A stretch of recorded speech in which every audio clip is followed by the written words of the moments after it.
Well, tomorrow's the beginning of October. We think pumpkins, hay rides, but not necessarily ticks and mosquitoes, but they are still out there. They are still out there. Meteorologist Rachel Dunzig explains that a few cool days are not quite enough to get rid of all of those bugs, at least not yet.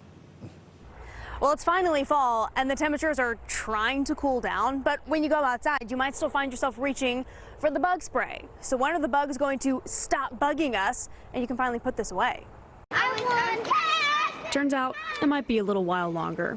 Dr. Matt Bertone is an entomologist at NC State. He says while the weather is finally cooling down, it can take a while for the bugs to calm down.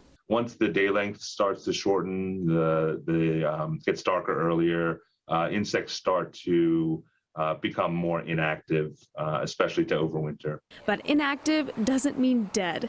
As it gets cooler outside, our homes are warmer inside, which is just as comforting to the bugs as it is to us. This time of year, once the day length gets shorter and once it starts to get a little cooler out, that's when some of the insects that overwinter as adults will find their ways into homes to hibernate. So it's time to check your home. Make sure your doors and windows have good seals and any holes in screened-in windows are fixed, keeping more bugs out.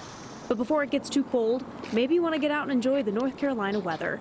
Dr. Bertone says if it's above 50 degrees, bugs can still bug you. Ticks will still be a little active here in the fall. Sometimes the young are more active in the fall, but once it cools down a good bit, they're going to become less active. But don't let these critters stop you from getting outside.